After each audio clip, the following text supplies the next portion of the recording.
Assalamualaikum warahmatullahi wabarakatuh.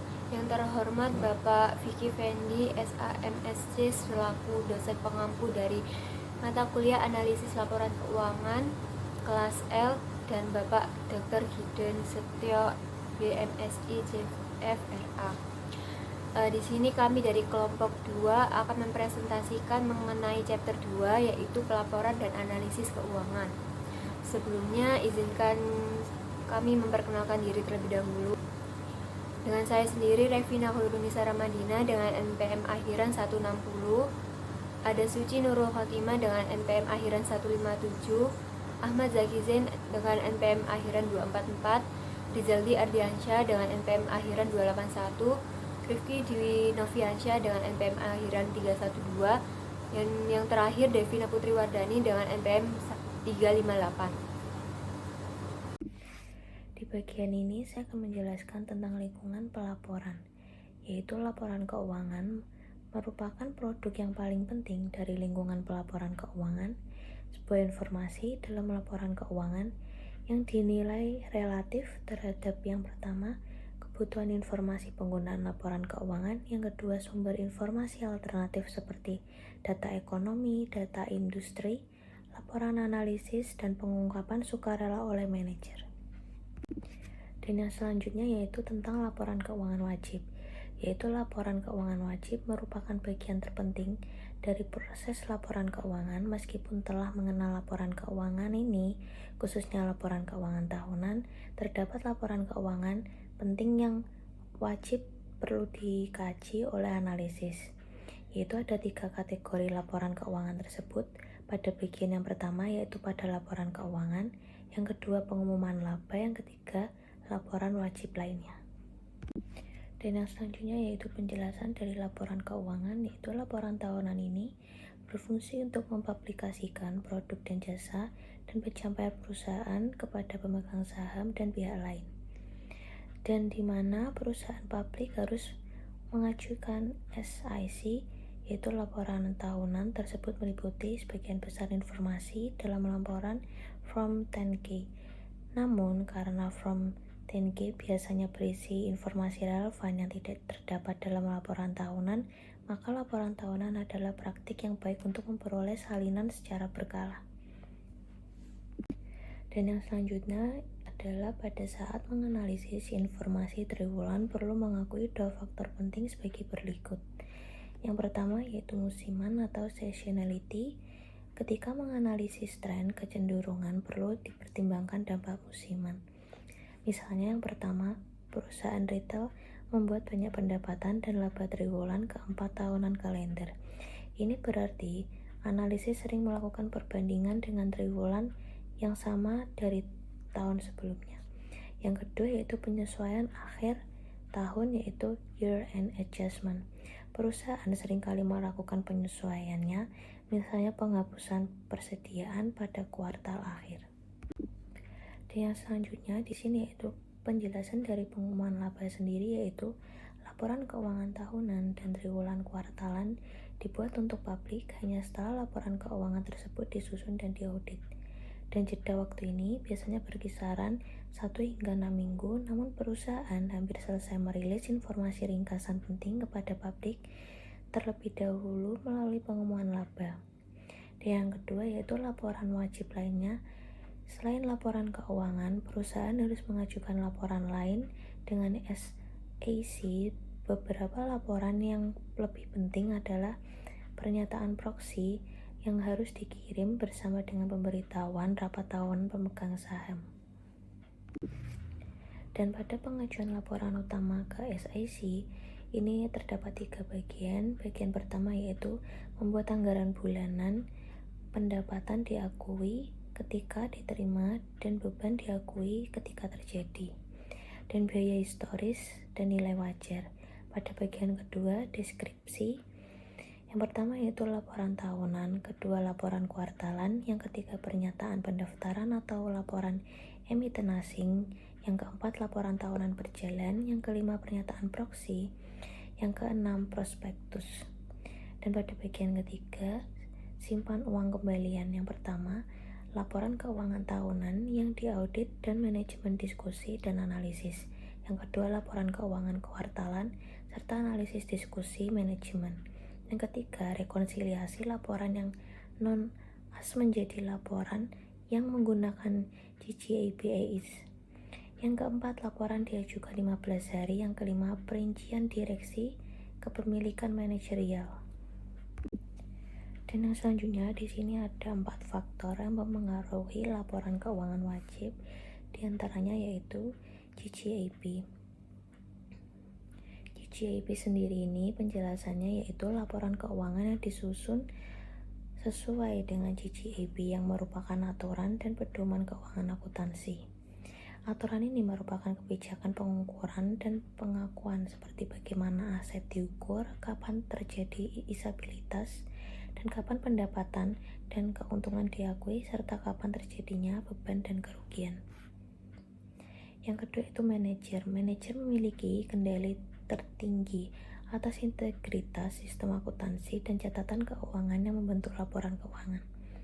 Dan manajer juga dapat mempengaruhi laporan keuangan serta tidak langsung melalui pengaruh kolektif pada proses penetapan standar. Dan yang ketiga yaitu mekanisme pengawasan dan pelaksanaan, yaitu pentingnya mekanisme ini bagi kredibilitas dan kelangsungan pelaporan keuangan tidak dapat terlalu ditekankan ke auditor. Audit eksternal merupakan mekanisme penting untuk membantu memastikan kualitas dan keandalan dari laporan keuangan tersebut. Yang keempat, sumber informasi alternatif, yaitu laporan keuangan telah lama yang dianggap sebagai satu sumber sebuah informasi bagi pengguna, akan tetapi laporan keuangan semakin lama semakin bersaing dan informasi alternatif lainnya. Salah satu sumber alternatif lainnya adalah perakiraan dan rekomendasi analisis. Baik, selanjutnya saya akan membahas mengenai sifat dan tujuan akuntansi keuangan. Tujuan utama akuntansi keuangan itu menyediakan informasi yang relevan dan dapat dipercaya bagi berbagai pihak yang berkepentingan. Jadi, kualitas suatu informasi akuntansi perlu diperhatikan. Berikut merupakan kualitas informasi akuntansi yang diinginkan. Yang pertama, ada relevansi. Yang dimaksud relevansi di sini artinya informasi yang dimiliki itu diharapkan mampu untuk mengubah keputusan yang diambil. Relevansi ini erat hubungannya dengan ketepatan waktu. Laporan keuangan interim seperti laporan triwulan adalah contoh nyata dari upaya untuk memberikan informasi yang cepat dan relevan kepada pengguna. Yang kedua ada keandalan. Keandalan ini merupakan pilar penting dalam memastikan bahwa informasi yang disajikan dapat dipercaya oleh pengguna. Agar informasi dapat diandalkan, informasi tersebut harus dapat diverifikasi, representasi, dan netral. Diverifikasi sendiri itu berarti informasi tersebut dapat dikonfirmasi. Sedangkan representasi berarti informasi tersebut sesuai dengan kenyataan. Dan netral sendiri berarti informasi tersebut harus jujur dan tidak memihak manapun. Prinsip penting akuntansi yang pertama, akuntansi akrual. Dalam akuntansi akrual ini pendapatan itu diakui ketika diperoleh dan beban juga diakui ketika terjadi, terlepas dari penerimaan atau pembayaran uang tunai. Yang kedua, biaya historis dan nilai wajar. Biaya historis ini merupakan nilai transaksi aktual yang terjadi di masa lalu, sehingga akuntansi biaya historis disebut juga dengan akuntansi berbasis transaksi. Keuntungan akuntansi biaya historis ini adalah nilai suatu aset ditentukan melalui tawar-menawar yang wajar, biasanya lebih adil dan objektif. Namun, ketika nilai aset atau liabilitas ini kemudian berubah, maka pencatatan nilai pada biaya historis, yakni pada nilai pembelian aset, akan mengurangi kegunaan laporan keuangan khususnya pada neraca. Dengan adanya keterbatasan akuntansi biaya historis, pembuat standar semakin beralih ke bentuk pencatatan nilai aset atau liabilitas alternatif berdasarkan konsep nilai wajar. Secara umum, nilai wajar adalah estimasi nilai ekonomi saat ini dari suatu aset atau liabilitas. Jika ada pasar untuk aset tersebut, maka itu adalah nilai pasar aset saat ini. Akuntansi nilai wajar saat ini digunakan untuk mencatat nilai banyak aset keuangan seperti surat berharga. Namun, FASB telah mengakui keunggulan konseptual dari konsep nilai wajar dan pada prinsipnya memutuskan untuk beralih ke model di mana seluruh nilai aset dan liabilitas dicatat pada nilai wajar. Selanjutnya ada materialitas. Materialitas menurut FASB adalah besarnya penghapusan atau salah saji informasi akuntansi dengan memperhitungkan situasinya dan menyebabkan pertimbangan seorang yang bijaksana ini yang mengandalkan informasi tersebut mungkin akan berubah atau terpengaruh oleh penghapusan salah saji tersebut. Kemudian ada konservatisme dalam akuntansi. Konservatisme dalam akuntansi itu kecenderungan untuk melaporkan angka yang lebih pesimistis saat menghadapi ketidakpastian. Konsep ini memiliki dampak signifikan pada laporan keuangan, analisis keuangan, dan kualitas laba. Prinsip kehati-hatian dalam akuntansi membuat perusahaan cenderung melaporkan kondisi keuangan yang kurang menguntungkan saat menghadapi ketidakpastian. Akibatnya, aset seringkali dinilai lebih rendah dari nilai sebenarnya. Hal ini dapat mempengaruhi berbagai aspek, mulai dari penilaian perusahaan oleh investor hingga analisis risiko kredit. Konservatisme ini dapat dibedakan menjadi dua jenis. Yang pertama, konservatisme tanpa syarat. Konservatisme tanpa syarat adalah bentuk akuntansi konservatif yang diterapkan secara menyeluruh dan konsisten. Hal ini menyebabkan nilai aset terus-menerus diremehkan. Kemudian yang kedua yaitu konservatisme bersyarat. Konservatisme bersyarat yaitu mengakui semua kerugian segera tetapi mengakui keuntungan hanya setelah kerugian itu terrealisasi. Contohnya pada penurunan nilai aset, ketika terdapat penurunan nilai ekonomi yaitu penurunan potensi arus kas masa depan. Sebaliknya, jika potensi arus kas masa depan dari aset-aset ini meningkat, akuntan tidak segera menuliskan nilainya. Selanjutnya, relevansi dan keterbatasan akuntansi. Untuk mengetahui seberapa relevan informasi akuntansi keuangan untuk analisis ini, caranya dengan mengukur melalui kemampuan informasi untuk menjelaskan nilai perusahaan dan harga saham. Keterbatasan informasi laporan keuangan. Tentunya untuk informasi akuntansi keuangan ini memiliki beberapa keterbatasan yang membuatnya itu tidak selalu relevan dan akurat dalam menghadapi situasi bisnis yang dinamis. Berikut ini merupakan beberapa batasan utama. Yang pertama, ketepatan waktu. Dalam laporan keuangan, dirilis setiap kuartal dan seringkali ketinggalan zaman. Sedangkan pada analisis memperbarui informasi secara real time, memberikan data yang lebih terkini. Kemudian yang kedua ada frekuensi. Pada laporan keuangan disiapkan secara berkala atau setiap kuartal. Sementara sumber alternatif seperti laporan analisis dapat dirilis kapan saja sesuai kebutuhan informasi yang mendesak. Yang ketiga, wawasan ke depan. Laporan keuangan memiliki keterbatasan dalam memberikan perakiraan, sedangkan analisis menggunakan informasi berwawasan ke depan untuk menggambarkan dampak peristiwa bisnis yang baru saja terjadi. Meski terdapat berbagai kekurangan, laporan keuangan tetap menjadi sumber informasi penting bagi financial market. Selanjutnya yaitu dasar akuntansi mengenai accrual. Yang pertama ada konsep accrual mengenai proses accrual terhadap pendapatan dan pencocokan beban. Yang pertama ada pengakuan pendapatan. Nah, pendapatan ini dapat diakui saat diperoleh dan direalisasikan atau direalisasi. Artinya, pendapatan terrealisasi ketika uang tunai diperoleh untuk produk atau layanan yang dikirimkan. Nah, pendapatan dapat direalisasikan ketika perusahaan menerima aset atau produk atau layanan yang dikirimkan yang dapat dikonversi menjadi uang tunai. Yang kedua ada penyesuaian biaya. Nah, akuntansi accrual mengharuskan biaya disesuaikan dengan pendapatan terkait. Nah, proses penyesuaian ini berbeda untuk dua jenis biaya utama. Yang pertama yaitu ada biaya produk.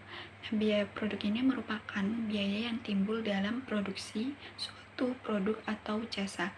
Nah, biaya produk ini diakui saat produk atau jasa tersebut dikirimkan. Selanjutnya ada biaya periode. Nah, jenis biaya periode ini merupakan biaya yang terkait dengan pemasaran produk atau layanan yang dicocokkan dengan pendapatan saat pendapatan yang terkait dengannya diakui. Biaya produk lainnya yaitu seperti biaya administrasi yang tidak secara langsung terkait dengan produksi atau penjualan produk atau lainnya. Selanjutnya yaitu akrual jangka panjang. Nah, akrual ini menghasilkan modal kerja di neraca khususnya di bagian aset lancar dan kewajiban lancar dan juga disebut sebagai modal kerja. Nah, akrual jangka pendek ini muncul terutama di bagian persediaan dan transaksi kredit yang menimbulkan semua jenis piutang dan hutang seperti debitur, kreditur, biaya dibayar di muka, dan uang yang diterima. Selanjutnya yaitu ada akrual jangka panjang. Nah, akrual jangka panjang ini muncul dari kapitalisasi. Nah, kapitalisasi aset ini adalah proses penangguhan biaya yang dikeluarkan dalam periode berjalan. Nah, periode berjalan ini merupakan periode yang manfaatnya diharapkan pada periode mendatang. Proses ini menghasilkan keuntungan jangka panjang ya berupa aset seperti pabrik, mesin, dan goodwill. Selanjutnya yaitu relevansi dari akuntansi akrual. Yang pertama ada relevansi akrual jangka pendek. Nah, akrual jangka pendek meningkatkan relevansi akuntansi dengan membantu mencatat pendapatan saat diperoleh dan pengeluaran aset yang terjadi. Nah, akrual ini menghasilkan angka pendapatan yang lebih mencerminkan profitabilitas dan juga menciptakan aset lancar dan kewajiban lancar yang menyediakan informasi yang berguna tentang kondisi keuangan. Nah, selanjutnya ada relevansi akrual jangka panjang. Nah, untuk melihat pentingnya akrual jangka panjang, yaitu dengan memperhatikan arus kas bebas ke perusahaan. Arus kas bebas ke perusahaan ini dapat dihitung dengan mengurangi investasi jangka panjang aset operasi dari arus kas operasi. Nah, investasi semacam itu menimbulkan masalah bagi arus kas. Yang pertama yaitu mengenai volatilitas dalam arus kas bebas. Nah, investasi ini biasanya besar terjadi. Nah, hal ini menyebabkan volatilitas dalam arus kas bebas. Yang kedua yaitu arus kas bebas memperlukan pertumbuhan modal dan penggantian modal secara anonim. Selanjutnya ada mengenai mitos dan kebenaran terkait akuntansi akrual. Yang pertama kita akan membahas mengenai mitos mengenai akuntansi akrual. Yang pertama yaitu karena nilai perusahaan bergantung pada arus kas masa depan, maka hanya arus kas saat ini yang relevan untuk penilaian. Yang kedua, semua arus kas relevan dengan nilai. 3. Semua penyesuaian akuntansi akrual tidak relevan dengan nilai. 4. Arus kas tidak dapat dimanipulasi. 5. Semua pendapatan dimanipulasi. Dan yang terakhir yaitu tidak mungkin mengelola pendapatan secara konsisten dalam jangka panjang. Selanjutnya ada kebenaran mengenai akuntansi akrual. Yang pertama yaitu untuk kebenaran akuntansi akrual khususnya bagian pendapatan lebih relevan daripada arus kas. Yang kedua ada fakta yaitu arus kas lebih dapat diandalkan daripada akrual. Selanjutnya ada kebenaran angka akuntansi akrual rentan terhadap distorsi akuntansi. Selanjutnya yang terakhir ada kebenaran yaitu nilai perusahaan dapat ditentukan dengan menggunakan angka akuntansi akrual. Oke, untuk materi yang selanjutnya yaitu adalah konsep of income atau konsep pendapatan. Income atau yang biasa sering didengar dengan earning atau profit itu adalah efek bersih dari operasi bisnis selama periode waktu tertentu. Pendapatan ini dimaksudkan untuk memberikan ukuran perubahan kekayaan pemegang saham selama satu periode dan perkiraan profitabilitas bisnis saat ini, yaitu sejauh mana bisnis mampu menutupi biaya operasinya dan mendapatkan pengembalian bagi pemegang sahamnya.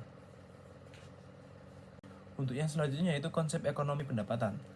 Economic income atau pendapatan ekonomi biasanya ditentukan sebagai arus kas selama periode tersebut, ditambah perubahan nilai sekarang dari arus kas masa depan yang diharapkan, biasanya diwakili oleh perubahan nilai pasar aset bersih bisnis. Nah, pendapatan ini mencakup komponen yang direalisasikan atau cash flow atau arus kas, dan yang belum direalisasi yaitu holding gain or loss. Pendapatan ekonomi adalah indikator garis bawah dari kinerja perusahaan mengukur efek keuangan dari semua peristiwa untuk periode tersebut secara komprehensif. Yang selanjutnya yaitu adalah permanent income, yaitu adalah pendapatan rata-rata yang stabil yang diharapkan dapat diperoleh bisnis selama masa hidupnya, mengingat keadaan kondisi bisnisnya saat ini. Pendapatan permanen mencerminkan fokus jangka panjang. Karena itu, pendapatan permanen secara konseptual mirip dengan sustainable earning power, yang merupakan konsep penting untuk penilaian ekuitas dan analisis kredit. Selanjutnya yaitu adalah operating income atau pendapatan operasional, yaitu adalah pendapatan yang muncul dari aktivitas operasional perusahaan. Pendapatan ini sering disebut sebagai net operating profit after tax.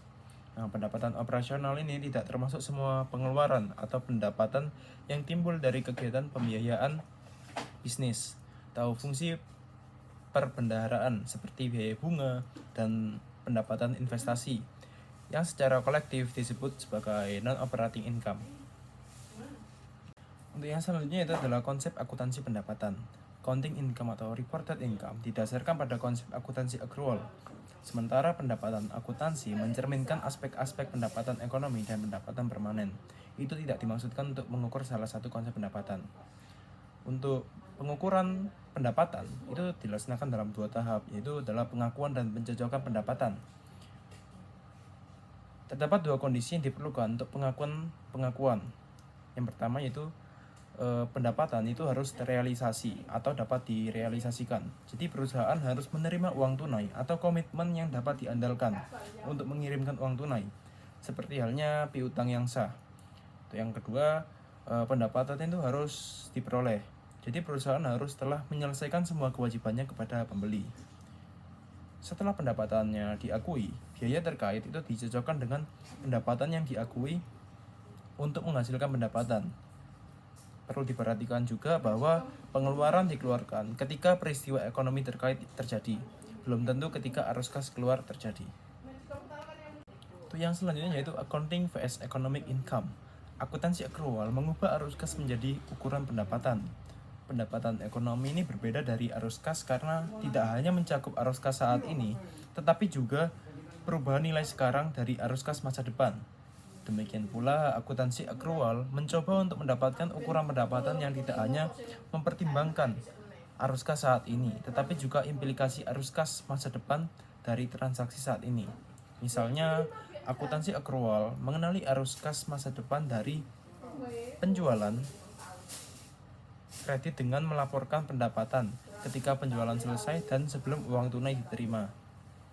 Nah, terdapat beberapa alasan pendapatan akuntansi ini berbeda dari pendapatan ekonomi. Terdapat beberapa faktor, yaitu yang pertama ada konsep pendapatan yang alternatif, kedua ada biaya historis, kemudian ada basis transaksinya, kemudian konservatisme, dan yang terakhir yaitu manajemen pendapatannya. Oke, untuk yang selanjutnya yaitu implikasi analisis. Nah, menyesuaikan pendapatan akuntansi adalah tugas penting dalam analisis keuangan. Sebelum melakukan penyesuaian apapun, perlu untuk menentukan tujuan analisis. Secara khusus, penting untuk menentukan apakah tujuannya adalah menentukan pendapatan ekonomi atau pendapatan permanen perusahaan. Nah, penentuan ini sangat penting karena pendapatan ekonomi dan pendapatan permanen berbeda, baik dalam sifat maupun tujuan. Dan karenanya, penyesuaian yang diperlukan untuk menentukan setiap ukuran dapat berbeda secara substansial. Oke, selanjutnya saya akan menjelaskan tentang fair value accounting. Selama lebih dari 400 tahun, akuntansi keuangan didasarkan pada model biaya historis, di mana nilai aset dan kewajiban didasarkan pada harga dari transaksi masa lalu. Contohnya, nilai tanah dalam neraca didasarkan pada harga pembelian awalnya, dan nilai inventaris dihitung berdasarkan biaya produksi aktual. Penghasilan dihitung dengan mencocokkan pendapatan yang diakui dengan biaya yang sesuai. Beberapa penyimpangan dari biaya historis diperbolehkan secara konservatif, seperti penggunaan aturan lower of cost or market, atau disingkat dengan LORCOM, untuk penilaian inventaris. Oke, sebagai alternatifnya, model akuntansi nilai wajar menggunakan nilai pasar aset dan kewajiban pada tanggal pengukuran. Misalnya, nilai tanah akan dilaporkan berdasarkan harga pasar pada tanggal neraca, dan inventaris dihitung dengan harga jual saat ini dikurangi biaya penjualan langsung. Pendapatan dalam model ini mencerminkan perubahan bersih nilai wajar, aset, dan kewajiban selama periode tersebut. Selanjutnya, untuk memahami cara kerja akuntansi nilai wajar dan hubungannya dengan model biaya historis tradisional, sebagai contoh, perusahaan real estate yang telah dimodifikasi. Sebuah perusahaan memulai tahun 1 dengan mengumpulkan 100.000, 50.000 dari penerbitan ekuitas, dan 50.000 dari penerbitan obligasi, 6% pada nilai nominal. Perusahaan tersebut membeli sebuah kondominium seharga 100.000 pada hari itu. Di akhir tahun 1, nilai kondominium turun menjadi 99.500 dan nilai pasar obligasi turun menjadi 48.000. Pada tahun kedua, perusahaan mendapatkan pendapatan sewa sebesar 12.500, nilai kondominium naik menjadi 110.000 dan nilai pasar obligasi meningkat menjadi 50.500. Diasumsikan masa guna kondominium adalah 50 tahun dengan nilai sisa 75.000 dan pendapatan sewa serta bunga obligasi diterima atau dibayar tunai pada akhir tahun. Pada tabel ini menunjukkan neraca dan laporan laba rugi berdasarkan model akuntansi biaya historis dan nilai wajar. Pada awal tahun 1, neraca di kedua model itu sama. Namun pada akhir tahun 1, model biaya historis mempunyai nilai kondominium sebesar 99.500, harga beli dikurangi depresiasi. Sedangkan model nilai wajar menilainya sebesar 125.000. Saldo kas di kedua model adalah 9.000 setelah memperhitungkan pendapatan sewa dan pembayaran bunga. Di sisi kewajiban, model biaya historis melaporkan obligasi senilai 50.000 harga penerbitan. Sementara model nilai wajar melaporkan obligasi pada nilai pasar saat ini sebesar 48.000. Selanjutnya kita beralih ke laporan laba rugi, yaitu yang bawah ini. Pendapatan sewa 12.000 dan biaya bunga 3.000 diakui secara serupa di bawah dua model alternatif. Selain itu, model biaya historis mengakui depresiasi sebesar 500, yaitu 100.000 dikurangi 75.000 dibagi 50, menghasilkan pendapatan selama tahun 1 sebesar 8.500.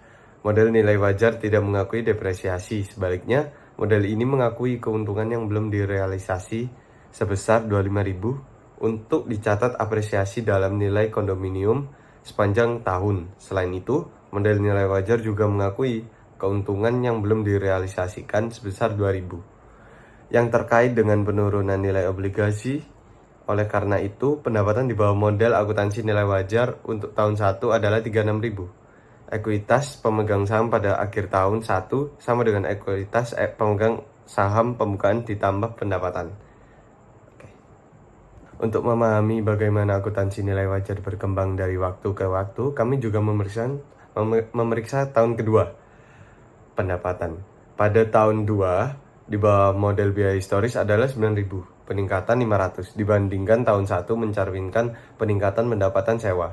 Model nilai wajar bagaimanapun melaporkan kerugian sebesar 8.000 yang timbul karena kerugian yang belum direalisasi karena penurunan 15.000 dalam nilai pasar kondominium dan peningkatan 2.500 dalam nilai pasar obligasi. Neraca di bawah model biaya historis melaporkan kondominium pada nilai depresiasi yaitu sebesar 99.000 dan obligasi pada nilai nominalnya 50.000. Model nilai wajar sebaliknya melaporkan kondominium 110.000 dan obligasi 50.500 pada nilai pasar mereka saat ini. Next, ada biaya historis dan model nilai wajar.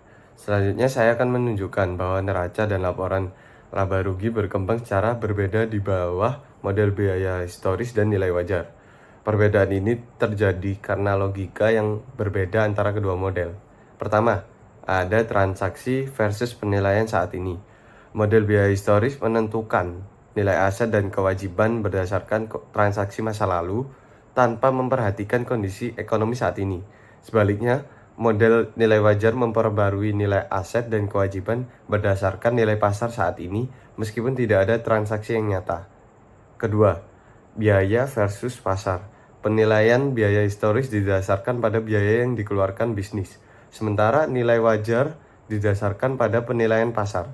Misalnya, inventaris barang jadi di bawah model biaya historis mencerminkan biaya produksi, sedangkan model nilai wajar mencerminkan harga jual bersih di pasar.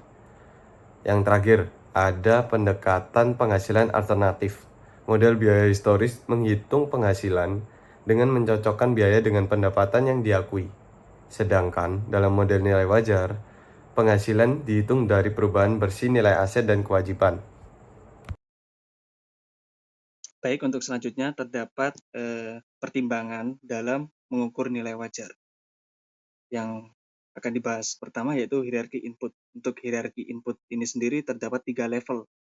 Untuk input level 1 itu merupakan harga kuotasian tanpa penyesuaian di pasar aktif untuk aset atau liabilitas yang dinilai tersedia pada tanggal pengukuran.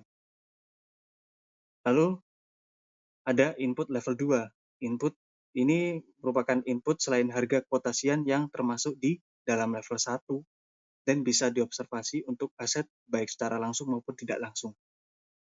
Yang terakhir pada input ini yaitu input level 3, yaitu input yang tidak dapat diobservasi dan digunakan ketika aset dan liabilitas diperdagangkan dan tidak dapat diidentifikasi.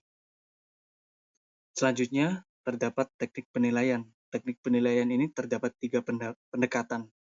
Yang pertama, pendekatan pasar. Untuk pendekatan ini secara langsung atau tidak langsung, itu menggunakan harga dari transaksi pasar yang sebenarnya. Lalu yang kedua, ada pendekatan penghasilan.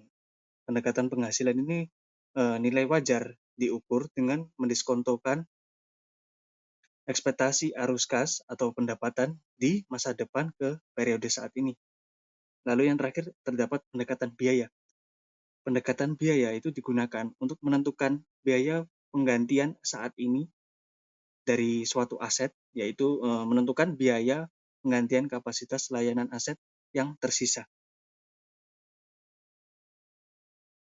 Baik, untuk selanjutnya terdapat kelebihan dan kekurangan akuntansi nilai wajar. Untuk kelebihan dari akuntansi nilai wajar itu, yang pertama mencerminkan informasi terkini mengenai nilai aset dan kewajiban pada neraca yang tidak dapat disangkal. Lalu yang kedua, kriteria pengukuran yang konsisten. Lalu yang ketiga, ada komparabilitas. Karena adanya konsistensi dalam cara aset dan kewajiban ini diukur, maka akuntansi nilai wajar ini dianggap dapat meningkatkan daya banding. Lalu selanjutnya, tidak ada bias konservatif. Lalu yang terakhir pada kelebihan akuntansi nilai wajar ini, itu lebih berguna untuk analisis ekuitas. Lalu selanjutnya, terdapat kekurangan pada akuntansi nilai wajar. Yang pertama, objektivitas itu lebih rendah. Yang kedua, kerentanan terhadap manipulasi. Lalu yang ketiga, penggunaan input level 3. Yang dimana sebenarnya kebutuhan untuk menggunakan input level 3 ini jelas diharapkan lebih besar untuk aset dan kewajiban operasional. Jika input level 3 ini digunakan secara luas, maka model akuntansi nilai wajar dapat mengurangi keandalan laporan keuangan. Lalu yang keempat itu tidak adanya konservatisme.